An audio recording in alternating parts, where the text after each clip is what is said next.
Boa noite, queridos irmãos. Que a graça do Senhor esteja plena nos seus corações, nos nossos corações. Eu fico sempre grato a Deus por poder compartilhar do que a palavra de Deus me oferece. Eu passo boa parte do meu tempo olhando o que a Bíblia fala. E as coisas que eu vou descobrindo eu quero repartir. Falei uma vez que o pregador deve ser como aquela pessoa que procura pedras preciosas. A mina é a palavra de Deus, é a Escritura. E a gente vai buscando pérolas preciosas e depois a gente quer mostrar o que a gente achou, né? O minerador, quando ele acha uma pedra muito bonita, ele quer mostrar a todo mundo que ele achou aquilo. Então o pregador deve ser assim, ele deve procurar na Escritura a palavra de Deus, a pedra preciosa e depois mostrar. É isso que eu tento fazer. O que eu falo para vocês é o que achei na palavra do Senhor. Vamos ler o texto de hoje, por favor. O texto diz assim: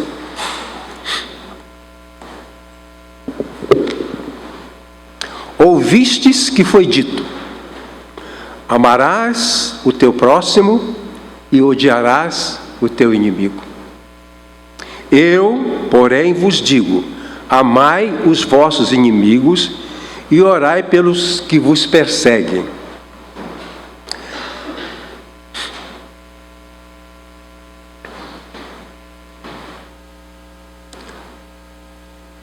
Vamos retornar à frase.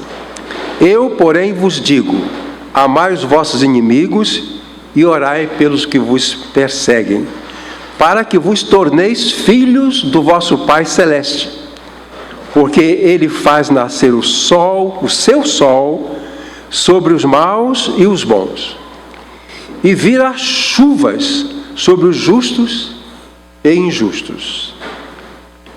Porque se amardes os que vos amam, que recompensa tereis? Que recompensa tendes? Não fazem os publicanos também o mesmo? E se saudardes somente os vossos irmãos, que fazeis demais? Não fazem os gentios também o mesmo? Portanto, sede vós perfeitos, como perfeito é o vosso Pai Celeste. Mateus 6, 43 a 48. Quando a gente lê um texto para transmitir, a gente procura saber qual é a ideia, né? Qual é o assunto. Então, o assunto é o tema da pregação. O tema é o modelo proposto por Jesus para o nosso relacionamento com as pessoas. Para nos relacionarmos com as pessoas, Jesus propõe um modelo, um modo, uma forma, né? Um algoritmo, por assim dizer. Os jovens vão gostar de ouvir. Então nós temos um algoritmo, um modo, uma forma de fazer alguma coisa. E para nos relacionarmos com as pessoas, nós precisamos de um modelo, de um ensino. Vamos prosseguir. A verdade central, como eu disse, eu não pretendo que eu pregue e os irmãos guardem tudo. Espero que entendam o máximo e espero que aprendam o máximo, mas não tenho a pretensão de que você se lembre. Mas o que você deve se esforçar para se lembrar é a verdade central. Então a pregação tem um centro, um núcleo, que é essa verdade central. E essa verdade central diz assim: o modelo proposto por Jesus para o nosso relacionamento com as pessoas se baseia na benevolência. Então essa é a verdade central.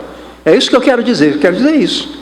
Vou usar várias palavras, vou usar vários textos, mas o que eu quero dizer é isso: que o modelo que Jesus propõe para nós, para o nosso relacionamento com as pessoas, se baseia na benevolência. Então, a benevolência, que é uma maneira de falar amor, né? Poderíamos dizer que sinônimos, que a benevolência é a base daquilo que precisamos usar para nos relacionarmos com as pessoas.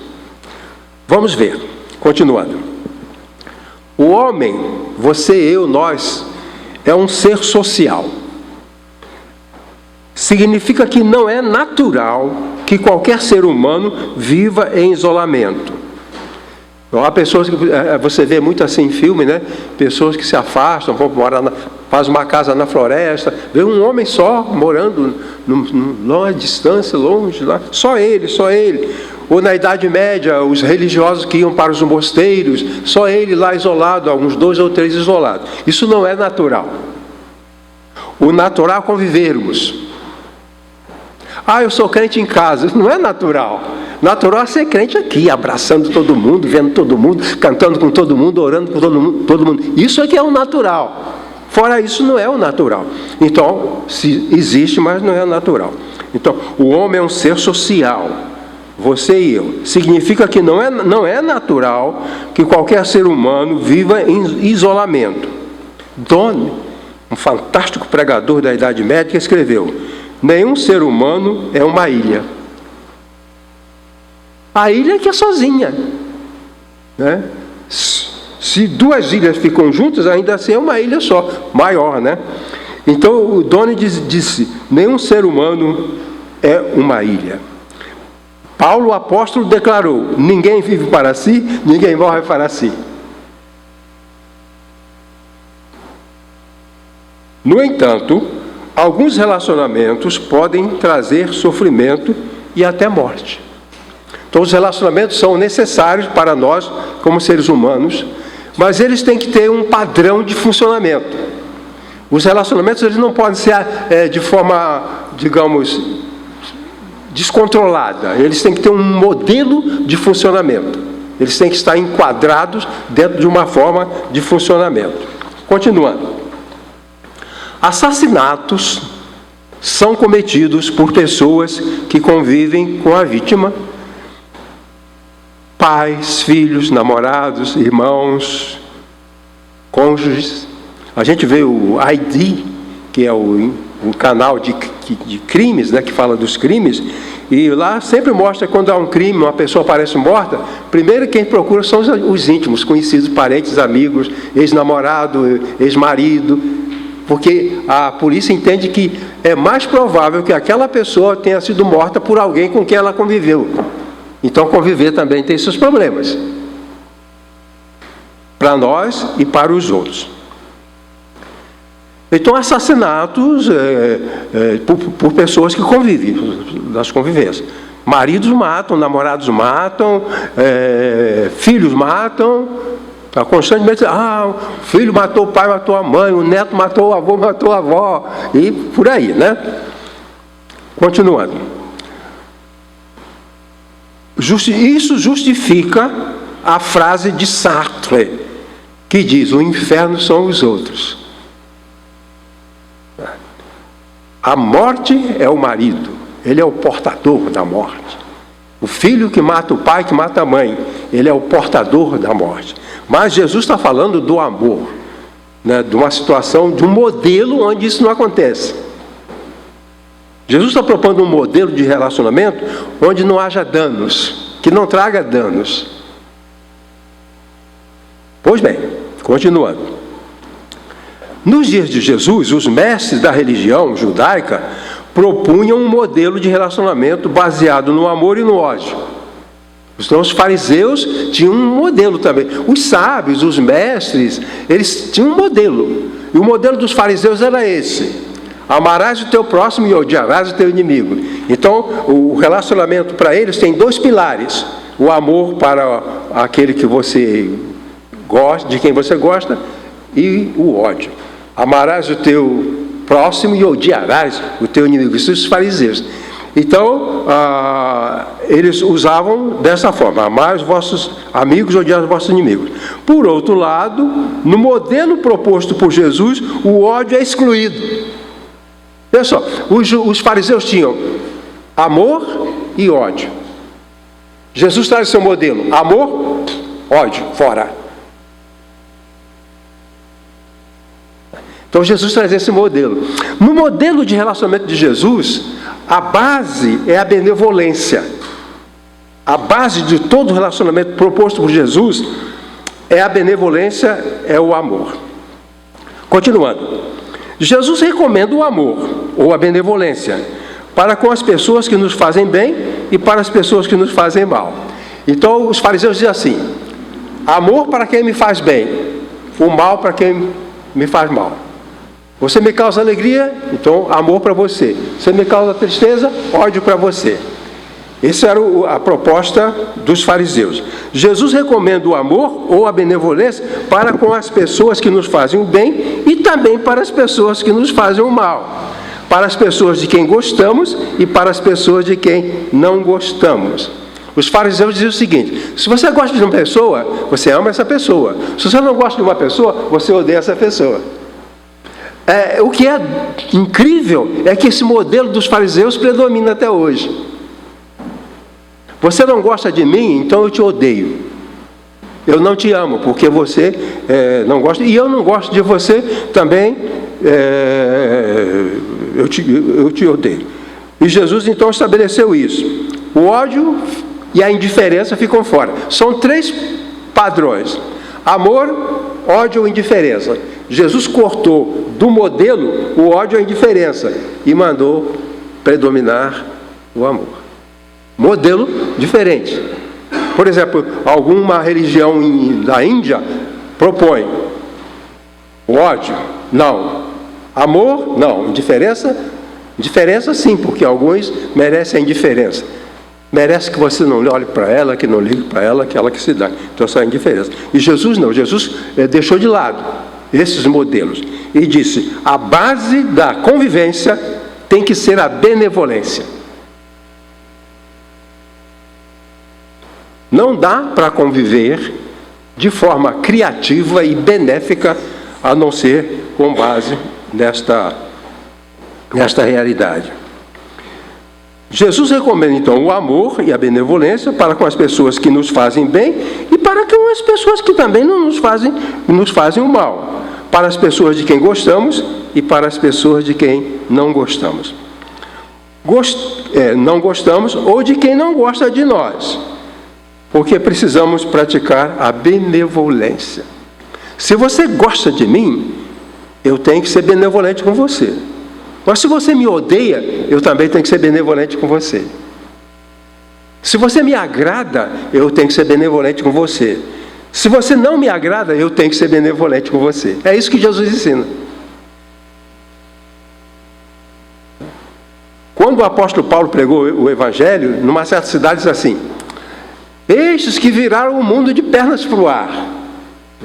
Cada dia a gente tem que sofrer um pouco desse abalo, para transformar a nossa mente, transformar o nosso entendimento, estabelecer novos rumos. Os fariseus ensinavam aquilo e o povo praticava aquilo, todo mundo acreditava naquilo. E Jesus está formando a sua comunidade. Nós somos aquela comunidade que Jesus formou. A igreja é aquela comunidade que Jesus formou. Então nós somos aquela comunidade. Para essa comunidade do Cristo, o modelo é esse: benevolência. Benevolência. Muitas vezes eu fui criticado porque alguém fez alguma coisa, mas o pastor tem que expulsar essa pessoa da igreja. Mas isso não está no modelo do Evangelho.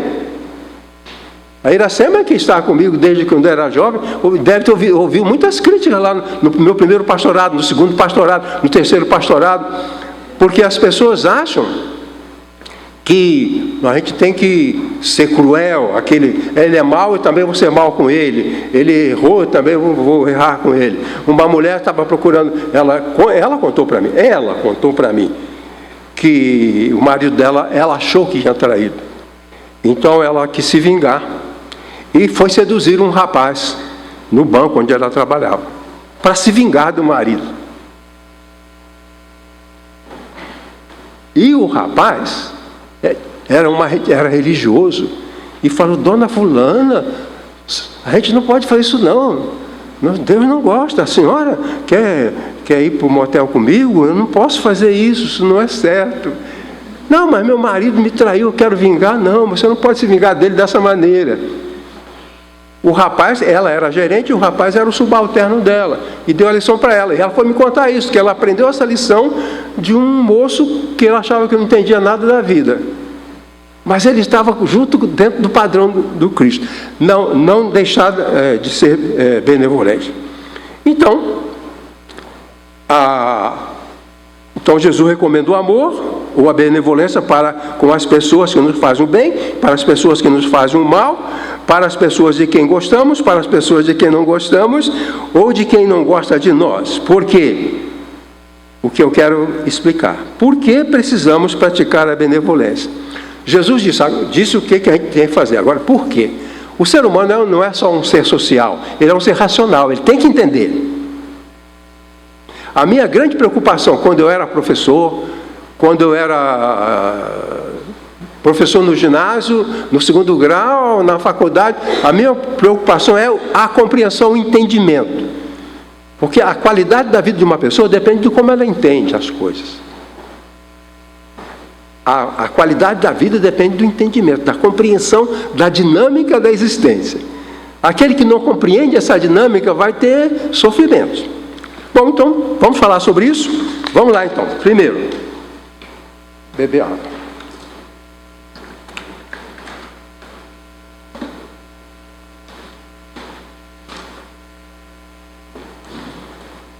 Vamos lá. Por que devemos praticar a benevolência? Devemos praticar a benevolência porque precisamos ser exemplo para os outros. Jesus forma uma comunidade diferenciada. A comunidade de Jesus, ele está falando para o grupo dele. Esse discurso é do Sermão do Monte. O Sermão do Monte não é um sermão geral para todas as pessoas. É um sermão para aqueles que acataram Jesus. Então é para nós. Jesus não propõe um modelo de comportamento para o mundo todo. Ele propõe um modelo para o comportamento dos seus que vão influenciar os outros comportamentos. Pois bem, nós precisamos então de praticar a benevolência para servir de exemplo. Jesus quer isso. Um escritor, não me lembro o nome dele, falou que a igreja é como uma fábrica experimental. A igreja deve criar um produto experimental. Para esse produto funcionar aqui, a gente transferir para o resto da comunidade. Então a gente constrói aqui um modelo de amor. E depois passamos, que funcionou aqui, né? Funcionou na fábrica, agora vai funcionar no mercado. Aí esse modelo funcionou aqui, fez o bem aqui, aí esse modelo será transmitido para o mundo, de modo geral. Então é isso que Jesus queria. Ele nos convoca para sermos um modelo desse modelo. O texto diz assim: porque se amardes os que vos amam, que recompensa tendes? Não fazem os publicanos também o mesmo? E se saudardes somente os vossos irmãos, que fazeis demais? Não fazem os gentios também o mesmo? Jesus está dizendo, vocês vão ter que ser diferenciados. Os publicanos fazem isso, os gentios fazem isso, os fariseus fazem isso, vocês não. Vocês não. Jesus está falando para um grupo pequeno, que o Sermão do Monte, Jesus subiu no monte e veio uma grande multidão. Jesus está sentado no monte. Ele chamou os dele, a igreja, grupo pequeno, colocou perto dele e começou a ensinar para esse grupo. A multidão está ouvindo, mas o ensino é para aquele grupo. Sabiam disso? O Sermão do Monte não é para o mundão. É para aquele grupo que vai ser o modelo, que vai ser a fábrica experimental, que vai produzir uma realidade, que vai poder ser transferida para o resto do mundo. Vocês vão receber depois. Vamos criar um modelo aqui, e vocês vão seguir o modelo aqui, e vão adaptar-se a esse modelo, vão praticar esse modelo, e aí esse modelo vai ser expandido pelo mundo inteiro. Pois bem, o texto então diz, se saudardes somente os vossos irmãos, que fazeis demais? Então até aí tudo bem. O que está rodando por aí, tudo bem. Agora, se a gente é da mesma maneira, então de que adiantou? De que adiantou? Então não adiantou nada. Continuando. Os fariseus estavam igualados aos piores publicanos e gentios, porque eles consideravam os publicanos lixo. Eles consideravam os gentios lixo, mas eles se comportavam da mesma maneira, odiando amando só alguns e odiando os outros. Aí Jesus pergunta, vocês não estão como eles? Os fariseus não odeiam aqueles que não gostam deles? Vocês não podem fazer isso. Não podem fazer isso. Eu já falei para os irmãos várias vezes, isso foi muito interessante. Eu fui, no meu primeiro pastorado foi de 10 anos. Era um lugar muito pobre, na Baixada Fluminense, e havia muitos centros de Umbanda. Muitos centros de Umbanda. E uma vez eu visitei um pai de santo, porque a esposa dele se converteu na nossa igreja. E eu fui conversar com ele para ele deixá-la frequentar a igreja. E passei uma tarde com ele. Que pessoa bondosa. Que pessoa tolerante. Não criou problema. E eu falei, seu José, o senhor tem aqui esse centro. Tem isso aqui.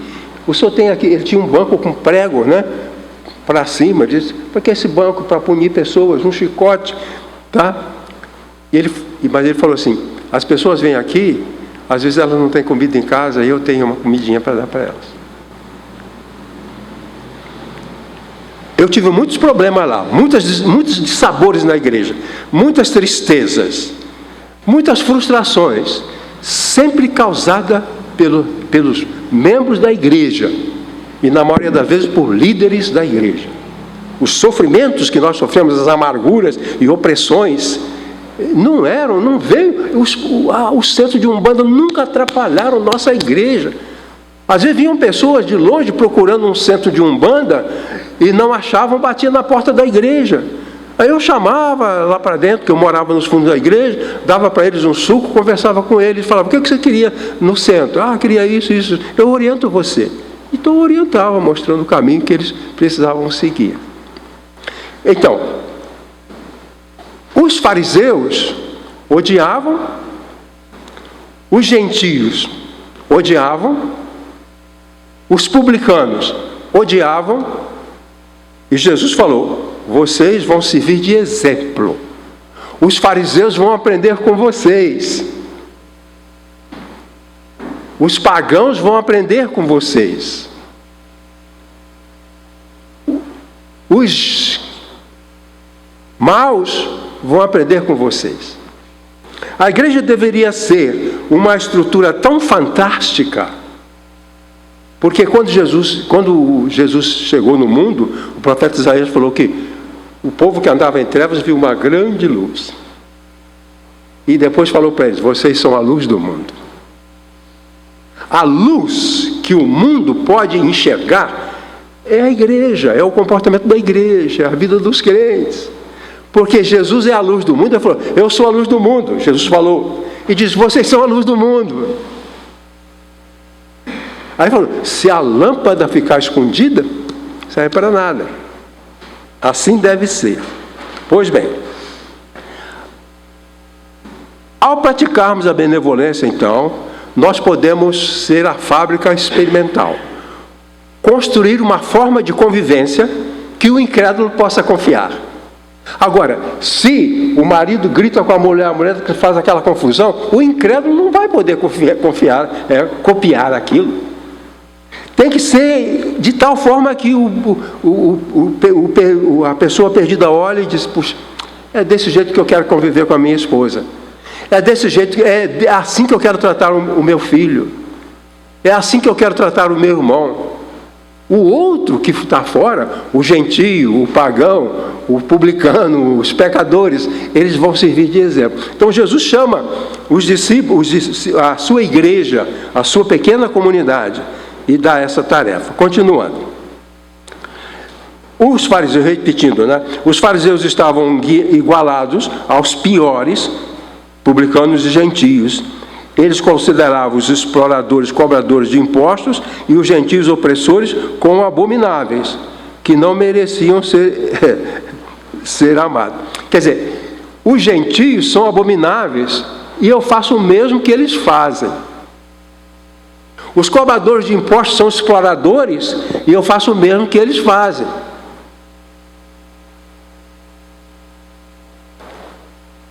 Os romanos são violentos e eu faço o mesmo que eles fazem.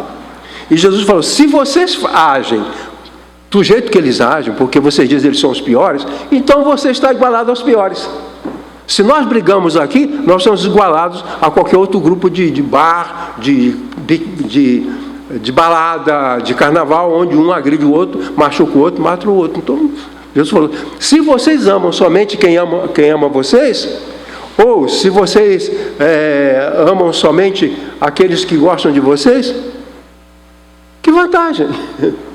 Que vantagem? Assim vocês não precisam me seguir. Eu quero que vocês sejam diferentes. E ser diferente aqui, Jesus fala que eles devem ser benevolentes. Então Jesus quer que os seus seguidores sejam moralmente superiores, amando até mesmo a quem os persegue e odeia.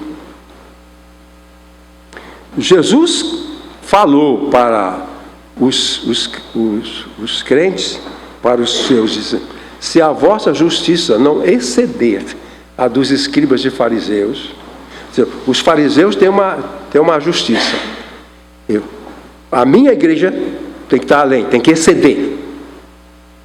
Os fariseus, a palavra fariseu significa separado, então eles tinham alguma coisa boa. Mas Jesus falou, a justiça deles é aqui, a vossa justiça não pode ser igualada. Eu não posso amar os irmãos como um fariseu. Não posso, porque eu não sou fariseu. Os fariseus estão nesse nível e Jesus me colocou nesse nível. Eu não posso ser falso. Eu não posso ser opressor. Conheço uma situação numa igreja onde alguns irmãos, 3 irmãos, queriam montar uma empresa e conseguiram um empréstimo fraudulento por meio de seduzir uma gerente do banco que era membro da igreja. Ela era membro da igreja, gerente do banco, e eles forçaram essa moça a facilitar um empréstimo fraudulento quando eles não tinham condição. E eles pegaram o dinheiro e não pagaram. E ela foi rebaixada no banco e todo mês vinha um desconto no salário dela. Porque ela foi irresponsável autorizando aquele empréstimo. Então, ser como os fariseus não é vantagem, né? Vocês veem na televisão, no cinema, sobre o poderoso chefão. O poderoso chefão era o líder da máfia. Mas ele era amoroso. Ele abraçava, ele chorava, ele dava presente, ele dava comida, mas somente daquelas pessoas de quem ele gostava. Se ele não gostasse de uma pessoa, mandava matar. Aí Jesus ensinou, se você não gostar de alguém, seja benevolente a si mesmo, com esse alguém de quem você não gosta. Aí você está superando os fariseus. E eu quero que vocês estejam além dos escribas e fariseus. Bom, só mais um pouquinho. Meu segundo comentário a respeito desse assunto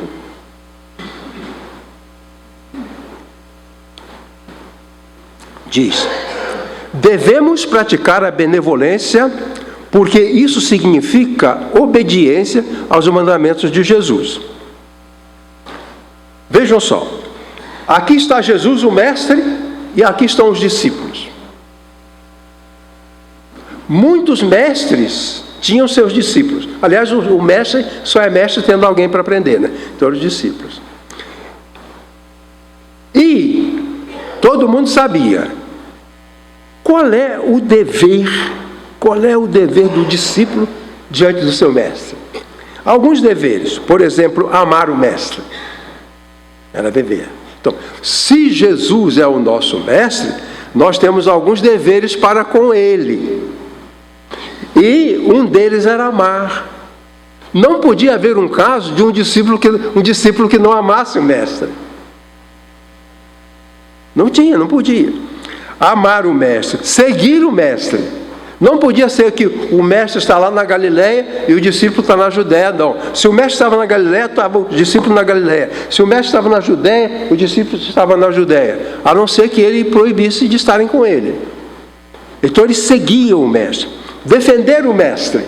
Você lembra que quando foram prender Jesus, Pedro chegou ao extremo, o Senhor cortou a orelha do homem, defendendo o seu mestre. Né?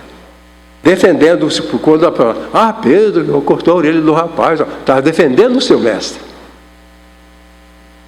E ouvir e obedecer. É obrigação do mestre obedecer. Aliás, obrigação do discípulo obedecer o mestre. E Jesus falou para eles, deu uma ordem, eles precisam obedecer. Jesus disse para eles que vocês devem amar os inimigos e orar por eles. E os discípulos sabiam, isso é uma ordem, é para ser obedecida. Pois bem,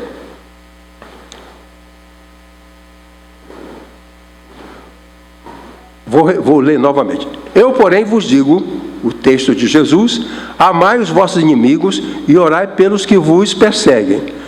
O mandamento, odiarás o teu inimigo, foi proposto pelos líderes da religião e não estavam escritos na lei. Os fariseus faziam aquilo que sempre se fez. Você tem um manual escrito e há um interesse pessoal que esse manual não favorece. Aí a gente muda o manual. Por exemplo, Jesus dá aquele exemplo do honrar pai e mãe. Honrar pai e mãe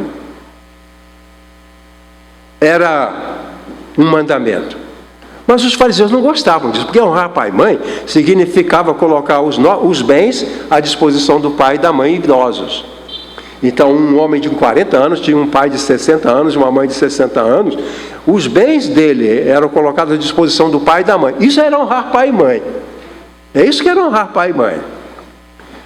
E aí eles mudaram a lei, mudaram o mandamento.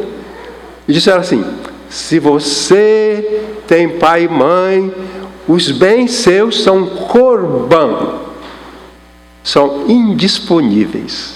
Estabeleceram essa lei. Não tinha lugar nenhum, eles estabeleceram. Corban. A lei de Corban era para eles não dispensar os bens para os pais pobres. Inventaram. E aqui eles inventaram essa. Você tem que odiar o seu inimigo. Você não deve ser trouxa. Ele fez isso. Você tem que fazer o mesmo por ele. E Jesus não traz isso aqui. Jesus coloca um elemento para obedecer. Os deveres dos discípulos incluem obedecer. Eu tenho dois comentários a respeito disso. A benevolência deve ser praticada como expressão de obediência consciente. Quando a gente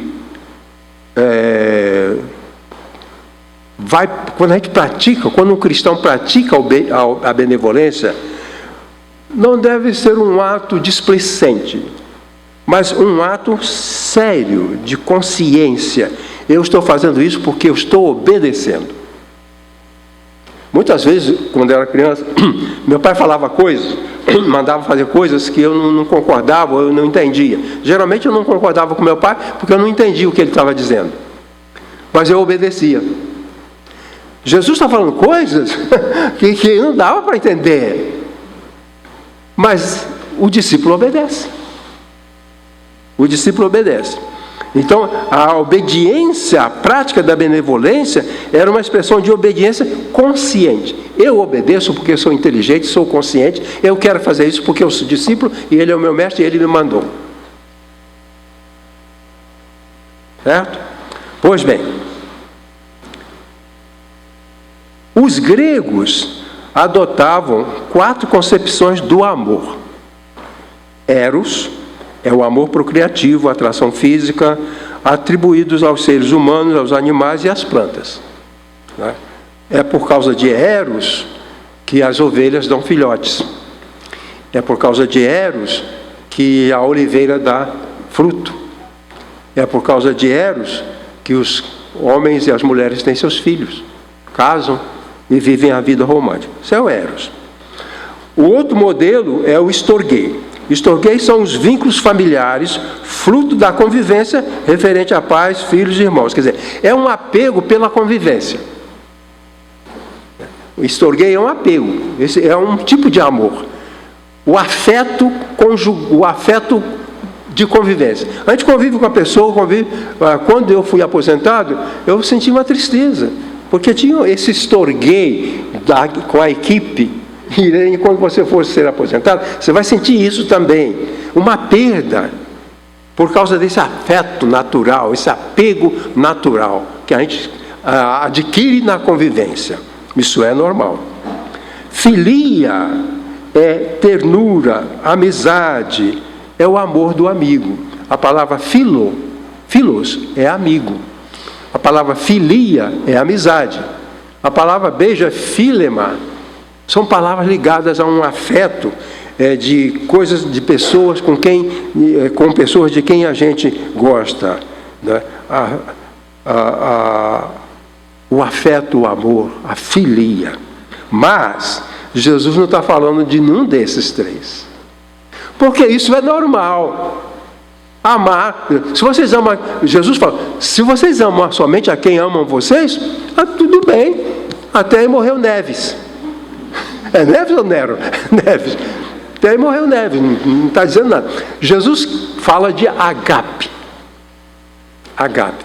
Existe a palavra ágape, mas ágape não é amor. Ágape eram encontros festivos dos cristãos para se alimentar e conviver. Era usado no plural, ágapes. O amor é ágape. Até professores na faculdade falam ágape, mas está errado. Ágape é uma coisa e ágape é outra coisa. Então aqui é ágape. Ágape é o amor do tipo divino. O amor do tipo divino é benevolência invencível. É um impulso para fazer o bem. Às vezes eu sinto isso. Outro dia eu estava ali na rua e vi uma pessoa, um homem, todo esfrangalhado, um aspecto muito ruim, o rosto muito ruim.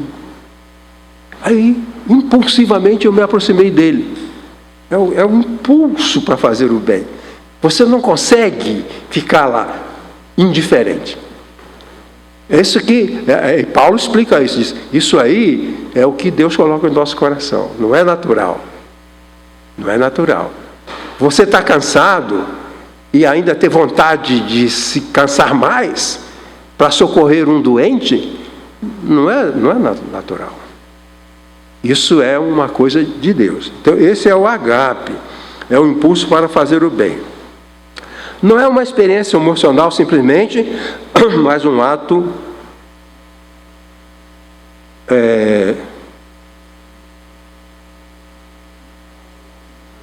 esqueci a palavra. É um ato intencional. É um ato, uma coisa intencional. Quer dizer, o ágape é proposital, é construído pela vontade. Não é uma coisa forçada, é um impulso. Então Jesus fala disso. Jesus não falou que eros, estorguei, filia, isso tudo é normal, isso não se fala. Até aí, tudo bem. Mas Jesus está falando de algo diferente. Ele está falando de algo diferente. Jesus não estava falando de gostar, ele não estava falando de amar ou de sentir atração, ele estava falando de amar.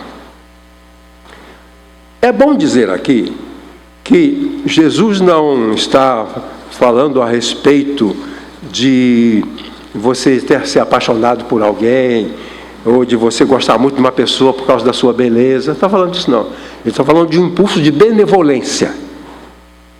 É um espírito de benevolência. Alguns comentários. Algumas expressões que nos ajudam a compreender esse amor ágape. Gosto de você por aquilo que você é. Amo você por aquilo que eu sou. Está entendendo? Quer dizer, Para eu gostar, para eu amar você, você não precisa fazer nada de bom para mim. Agora, para eu gostar de você, você tem que ter um certo comportamento. Sua aparência, sua palavra, seu comportamento. Para gostar depende de você. Para amar não depende. Não importa o que você faz, o que você não importa. Porque o amor nasce no nosso coração. O amor nasce no coração da pessoa que ama. Então, gosto de você por aquilo que você é. Amo você por aquilo que eu sou. Então Deus nos ama, não é porque nós somos maravilhosos, é por causa do coração dele, porque Deus é amor. Se ele é amor, ele simplesmente nos ama. Quando o povo de Israel era um povo muito ruim, muita gente pensa, até quer imitar os israelitas, o judaísmo nas igrejas evangélicas, aquele pessoal não prestava. E quando Deus foi questionado, e por que Deus escolheu aquele povo tão ruim, tão mau, tão perverso? E Deus falou assim: eu amo a quem eu quero, eu tenho misericórdia de quem eu quero. Deus resolveu aquele povo, e foi aquele que escolheu. Quer dizer, não é uma coisa que mérito. Os israelitas achavam: nós somos o povo de Deus, nós somos descendentes de Abraão. Jesus falou: até das pedras Deus pode levantar filhos de Abraão. Vocês não são nada, não é nada. Então, para que Deus amasse o povo não precisava ser bonzinho. Para que Deus amasse o povo, era preciso que ele cumprisse o que estava no coração dele, porque ele é amor. A outra frase: quando eu amo, cuido, quando gosto, eu quero tomar para mim. É totalmente diferente. Amar não é querer conviver. Amar é produzir o bem para o outro. Se eu convivo ou não convivo, isso é secundário. Então, quando eu amo, cuido. Quando gosto, eu quero tomar para mim. Outra: amar é ser benevolente com as pessoas, mesmo que elas sejam desagradáveis ou que não gostemos delas. Martin Luther King diz: dou graças a Deus, porque Deus não nos mandou gostar dos nossos inimigos, mandou amar. Mandou amar. Porque amar não depende do que ele é, do que ele faz, de como que ele está. Depende do meu coração. Amar depende do meu coração. Não é eros, não é agape, olha, não é eros, não é filia, não é storgei. É agape, é amor construtivo. Você olha, como que eu olho para aquele mendigo e tem um impulso para fazer o bem para ele. Eu quero dar a ele um marmitex. Não é porque ele é bonito, ou porque ele é feio, ou porque ele é educado. Simplesmente é porque ele precisa, e a benevolência nos induz a perceber a necessidade do outro e agir em favor do outro. Você pode não gostar de mim, você pode me detestar, mas você me viu que eu caí, estou com a perna machucada. Aí você pega, me leva até o ônibus, me coloca no ônibus para ir para o pronto-socorro. Você não gosta de mim. Deixa eu contar uma experiência minha, que eu já contei várias vezes. Alguém até pode achar estranho. Eu era pastor de uma igreja e um jovem que eu sabia que ele não gostava de mim. Ele se comportava como se ele não gostasse de mim. Sem respeito, sem consideração, sem nenhuma característica de que ele gostasse de mim. E um dia ele chegou e falou: pastor, eu estou indo embora da igreja. O senhor não serve para ser meu pastor. Tá? Foi embora. Um dia eu estou no consultório. Quem é que chega? É ele, com a mãe doente. Ele não gostava de mim, eu não gostava dele. Bom, Jesus não gostava dos fariseus, eu tenho um direito também. Você também tem um direito. Porque Jesus não gostava dos fariseus, não gostava deles. Aí, se dependesse dele, eu não faria. nada por ela, mesmo sendo a mãe dele. Ele ia ter que sair correndo procurando outro socorro. Se dependesse do comportamento dele. Mas não dependia dele, dependia do meu coração. Fazer o bem ao outro depende do nosso coração. Não depende se o outro é feio, se ele é bonito. É isso que Jesus está falando. É o agape.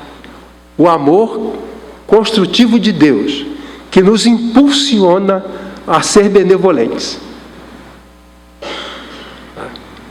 Bom,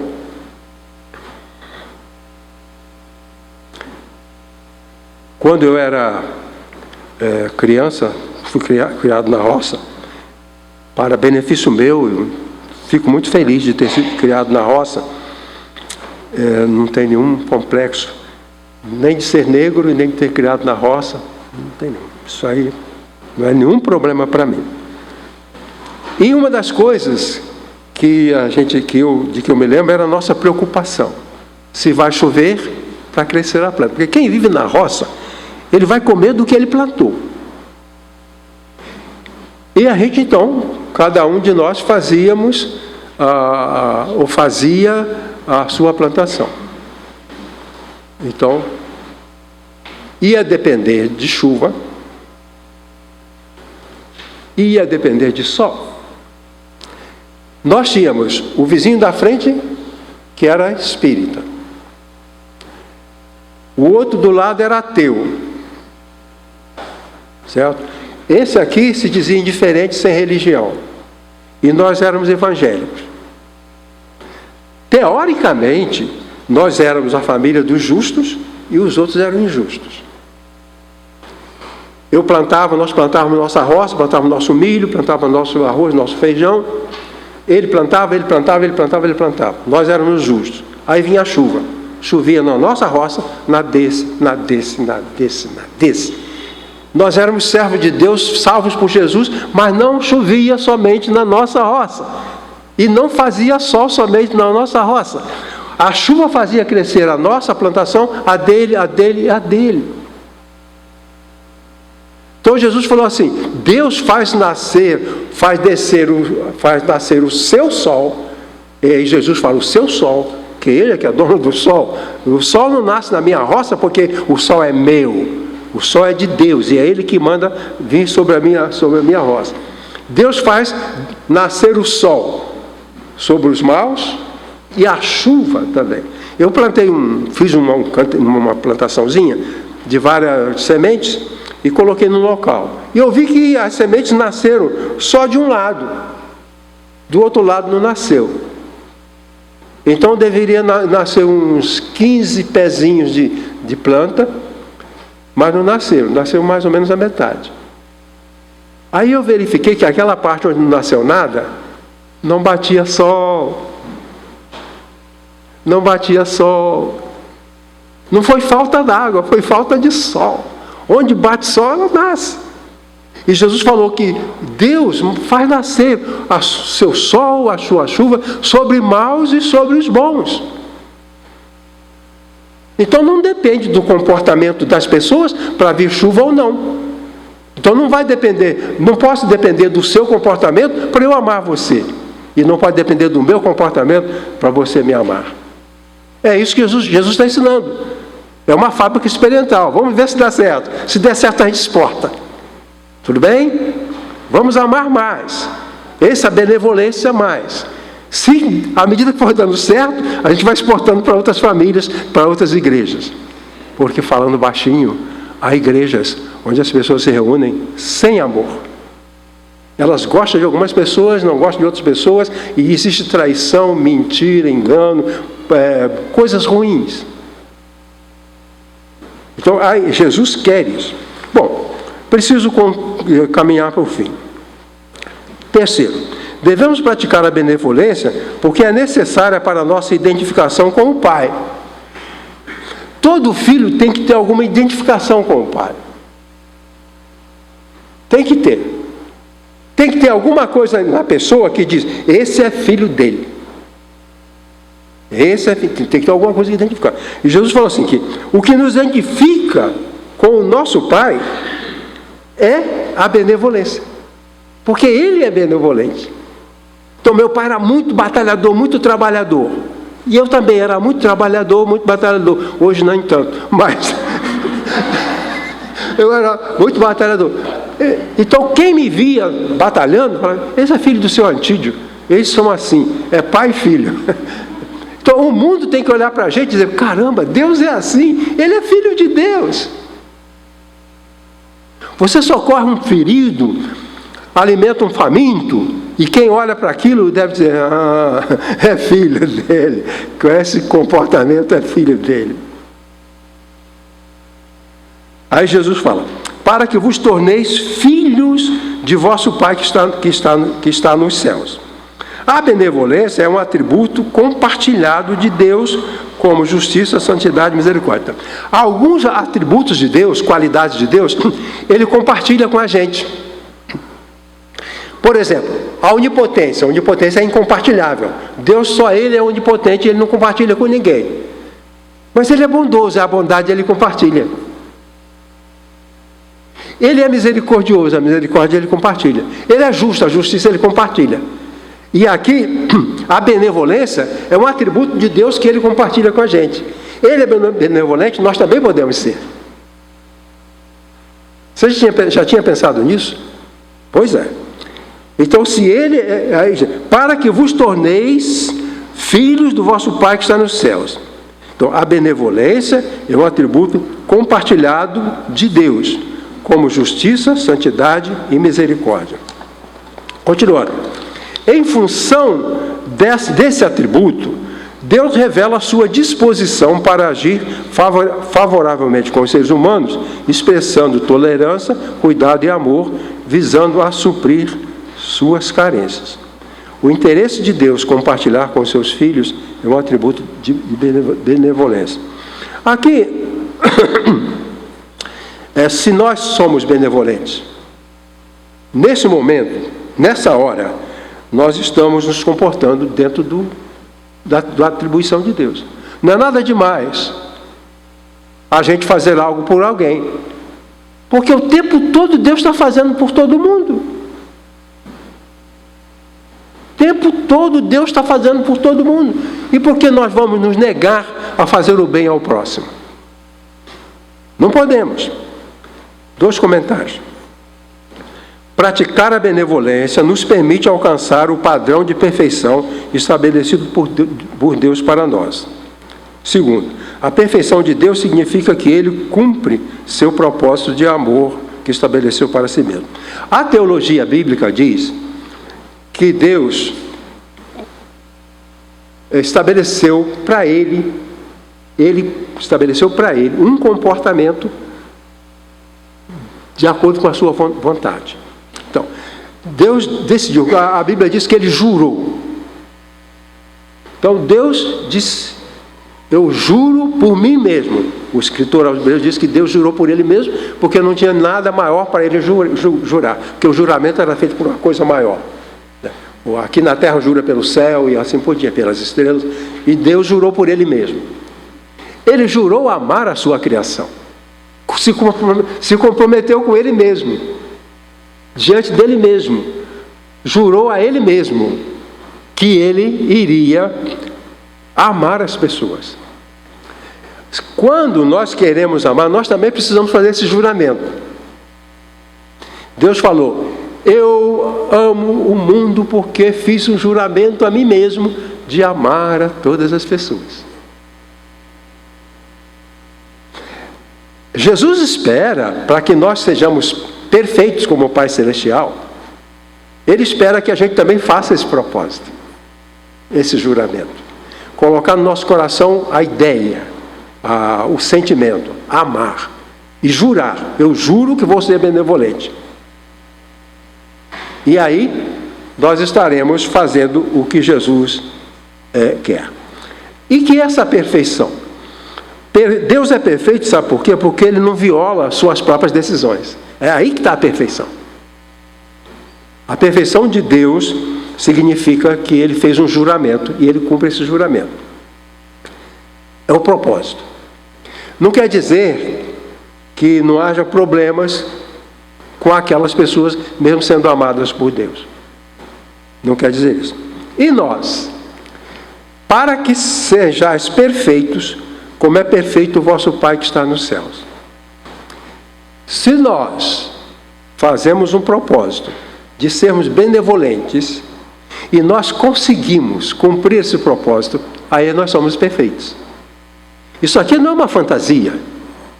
Porque falar de ser perfeito, como é perfeito o vosso Pai Celestial, as pessoas, quando elas não entendem, elas modificam, não compreendem, então elas criam outras ideias. E acham que ser perfeito é você abandonar tudo, ir para uma montanha e ficar lá orando noite e dia. Não é isso. Não é isso. A perfeição tem a ver com relacionamento. Se você é benevolente, você é perfeito, porque o Pai também é benevolente. Você cumpre um propósito. A perfeição só pode existir na convivência. Ela só pode se manifestar na convivência. Porque a perfeição é a expressão da benevolência. E a benevolência não é uma coisa isolada, é uma coisa para ser compartilhada. O que você acha?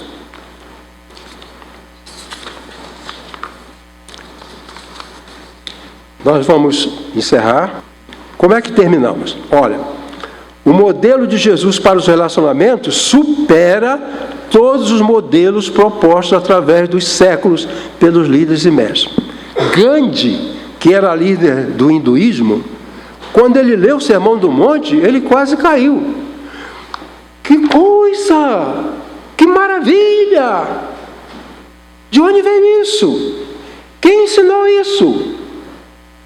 Aí ele foi pesquisar e viu que o Sermão do Monte era um padrão de comportamento que Jesus propôs para os seus. E ele ficou admirado. Puxa, eles com isso na mão e não se comportam bem. Ele ficou admirado que nós, os cristãos, fossem tão maus, tendo um manual tão perfeito. Gandhi não entendeu porque a gente maltratava o outro, porque a gente mentia para o outro. Ele não entendeu, porque o manual é perfeito. Compete a nós, então, nos esforçarmos, porque esse é o modelo de Jesus, supera todos os outros. Nenhum filósofo da história, ninguém estabeleceu um padrão superior a esse. Os líderes religiosos, os sábios religiosos, quando veem o Sermão do Monte, falam, não tem nada melhor. Podemos fazer 1000 coisas, mas não tem nada melhor. Então, o desafio é inovador e desafiador. Os irmãos sabem que às vezes Jesus falava alguma coisa e as pessoas diziam, ele está doido. Eles não entendiam e achavam que Jesus não estava bom da cabeça, porque eles não entendiam. E é desafiador. Ser cristão é aceitar um desafio, é desafiador. Em vez da indiferença que leva ao desprezo, em vez do ódio que leva à violência e morte, ameaçando a sobrevivência, Jesus propõe o amor que produz a benevolência e preserva as vidas. Preserva as vidas. Esse é o desafio proposto para nós, nos dias de hoje. Que Deus nos ajude.